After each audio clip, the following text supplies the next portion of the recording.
Hello মাসিমা, একটু দরকার ছিল। মাসিমা। এই কি তুমি কে?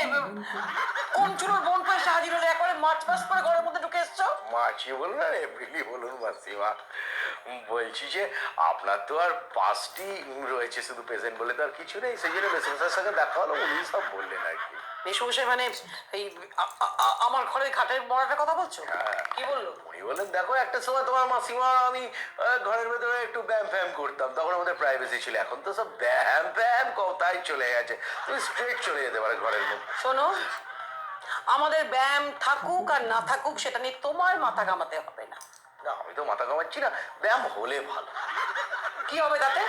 আমাদের নিরালা ক্লাবের একটা ছোট্ট সদস্য সব বাড়বে আর কি। নিরালা ক্লাব এ পাড়ায়? হ্যাঁ, বাপের জন্মে তো নাম শুনিনি। এই সদ্য হয়েছে আর কি।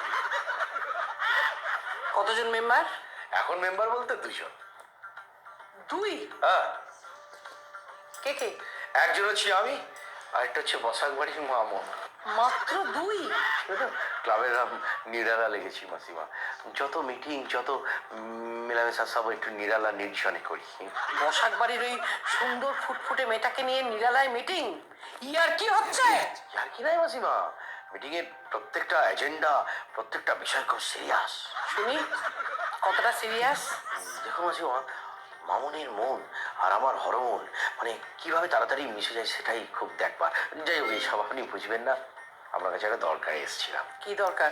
বলছি, আপনাদের তো এই একটা তিনতলা বাড়ি, আর থাকার মধ্যে আপনি আর ওই মেসমশাইকে যেন আপনি কি একটা বলেন, ঘাটের মোড়া। যে বাড়ির মধ্যে থাকার মধ্যে আপনি আর ওই ঘাটের মোড়া মেসমশাই, আর অসংখ্য ফাঁকা ঘর। থাক, ওগুলো ফাঁকাই পড়ে থাক।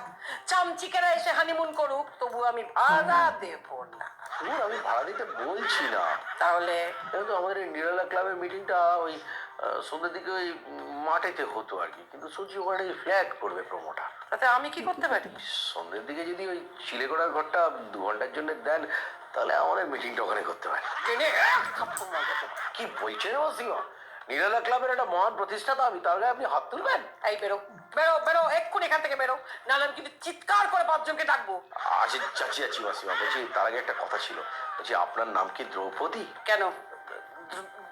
দ্রৌপদী হতে যাবে কেন? না, ওই যে এক্ষুনি বললেন না 5 জনকে ডাকবেন, সেই শুনে। আমি কিন্তু তোমাকে পুলিশে দেবো। আমারই বাড়িতে ঢুকে আমাকে অপমান করা, আমি তোমাকে পুলিশে দেবো। আমি আপনাকে অপমান করতে আসিনি মাসিমা, একটু বোঝার চেষ্টা করুন। কি শুনবো? কি বলবে তুমি আমাকে? ওই বসাক বাড়ির মেয়েটাকে নিয়ে এসে আমার চিলেকোঠায় বসে বকুম বকুম করবে? এ বাবা মাসিমা, আপনি অন্যদিকে নিয়ে যাচ্ছেন ব্যাপারটা। আপনি বলুন তো, মনোহরাইজ কি বলেছে? মনোহরাইজ আমায় কিছু বলেনি। তোমার যদি কিছু বলে থাকে তো বলো। মনোহরাইজ বলেছে যে যদি আয়ু বাড়াতে হয় তাহলে ব্যায়াম করতে হবে।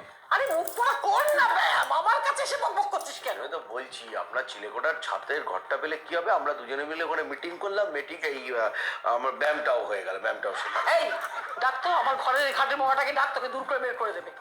আপনার ওই বরের কথা বলছেন? হ্যাঁ।